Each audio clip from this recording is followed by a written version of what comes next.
దక్షిణ అయోధ్యగా పేరుగాంచిన భద్రాద్రి శ్రీ సీతారామచంద్ర స్వామి వారి ఆలయంలో ముక్కోటి ఏకాదశి ఉత్సవాలు రేపటి నుంచి ప్రారంభం కానున్నాయి. ముక్కోటి అధ్యయనోత్సవాలు అత్యంత వైభవంగా జరిపేందుకు ఆలయ అధికారులు సర్వం సిద్ధం చేశారు. ఉత్సవాల ఏర్పాట్లపై కలెక్టర్ సమీక్షలు నిర్వహించి అధికారులకు పలు సూచనలు కూడా చేశారు.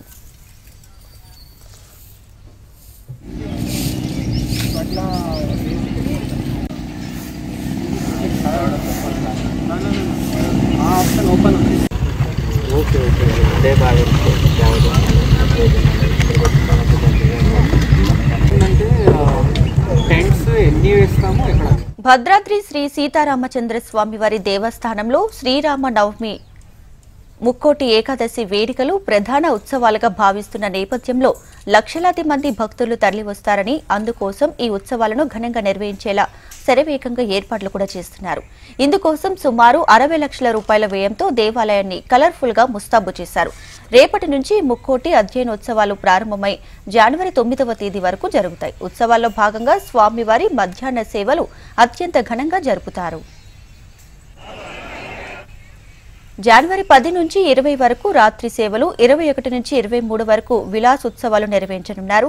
భద్రాచలం దేవస్థానంలో మాత్రమే ప్రత్యేకంగా జరిగే విశ్వరూప సేవ జనవరి 26న నిర్వహించబోతున్నారు. భద్రాద్రి కలెక్టర్ జితేష్ వి పాటిల్ అధ్యక్షతన ముక్కోటి ఉత్సవాలపై సమీక్ష సమావేశం నిర్వహించి అధికారులకు పలు సూచనలు కూడా చేశారు. ఉత్సవాల నేపథ్యంలో ఈ నెల 31 నుంచి జనవరి 10వ తేదీ వరకు బేడ మండపంలో స్వామివారి నిత్య కళ్యాణాలు రద్దు చేశారు.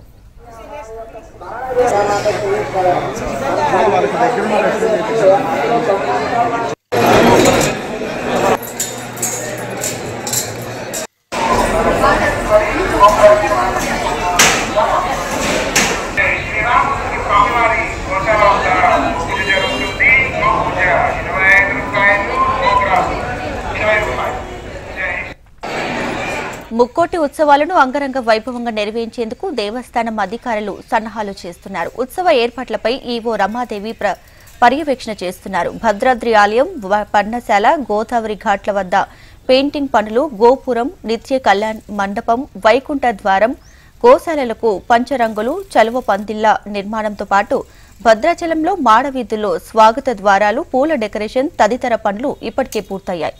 గోదావరి తీరంలో జరిగే తెప్పోత్సవంలో స్వామివారు గోదావరిలో విహరించే అంశ వాహనంపై అలంకరణ పనులు, ట్రయల్ రన్ కూడా పూర్తి చేశారు.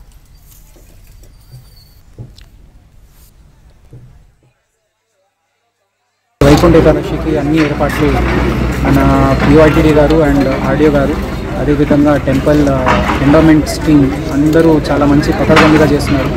ఇరిగేషన్ డిపార్ట్మెంట్ కూడా కలిసి ఇక్కడ ఘాట్ పైన ఏర్పాట్లు చూడడం జరిగింది. సో ఈసారి ఒక నూతనంగా ఒక రివర్ ఫెస్టివల్ ప్లాన్ చేస్తున్నాము. దీని భాగంగా రివర్ సైడ్ క్యాంపింగ్ ఉంది. తర్వాత మంచి కల్చరల్ ఫెస్టివల్ కోసం, కల్చరల్ పర్ఫార్మెన్సెస్ కోసం మన ఇక్కడ లోకల్ స్థానిక ఆదివాసులు ఎవరైనా కళాకారులు ఉన్నారో వాళ్ళకి ఒక మంచి వేదిక ఏర్పాటు చేయడం జరుగుతుంది. దాంతోపాటు భద్రాచలంలో తర్వాత మన ఆదివాసీ ప్రాంతంలో కల్చరల్ ప్రకారంగా స్టాల్స్ కూడా ఏర్పాటు చేయడం జరుగుతుంది. దీని ద్వారా తినే పదార్థాలు చాలామందికి తెలియదు, ఎంత మంచి ఔషధి పదార్థాలు కూడా మన ఆదివాసులకి తెలుసు. సో జనరల్గా అవి హైదరాబాద్కి అయితే వేరే కంపెనీలు అమ్మేస్తారు, కానీ ఇక్కడ వచ్చేసి ఒరిజినల్గా ఆదివాసుల నుంచి కొనే ఒక అవకాశం మేము అది తయారు చేస్తున్నాము. సో ఈ విధంగా ఈ రివర్ ఫెస్టివల్లో అందరూ పార్టిసిపేట్ అవ్వాలని నేను కోరుతున్నాను.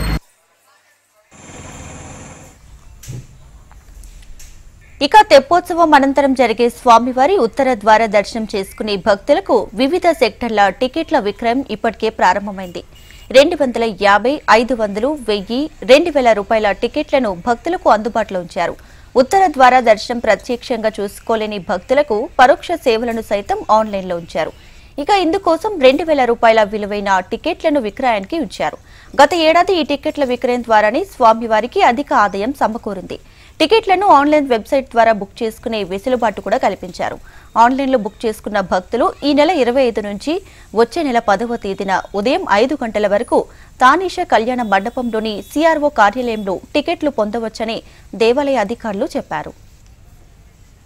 ముక్కోటి ఏకాదశి ఉత్సవాల్లో భాగంగా పగలు జరిగే పత్తు ఉత్సవాల్లో స్వామివారు రోజుకు అవతారంలో దర్శనమివ్వడం భద్రాచలం ప్రత్యేకత.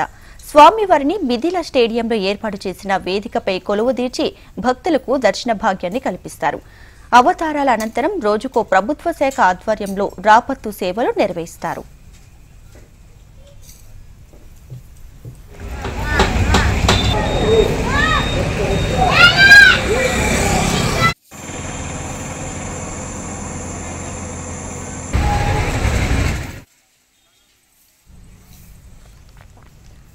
మొదటి రోజు మత్స్య అవతారం, రెండో రోజు కూర్మ అవతారం, మూడో రోజు వారహ అవతారం, నాలుగో రోజు నరసింహ అవతారం, ఐదవ రోజు వామన అవతారం, ఆరో రోజు పరశురామ అవతారం, ఏడో రోజు శ్రీరామ అవతారం, ఎనిమిదవ రోజు బలరామ అవతారం, తొమ్మిదవ రోజు శ్రీకృష్ణ అవతారంలో స్వామివారు దర్శన భాగ్యాన్ని కల్పిస్తారు.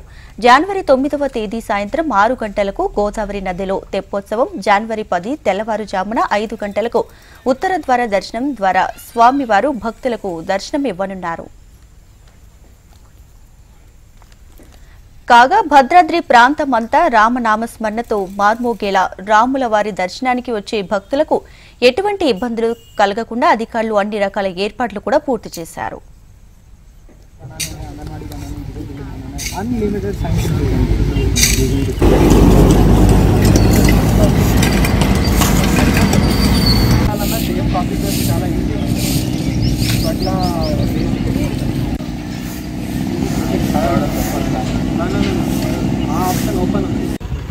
Okay okay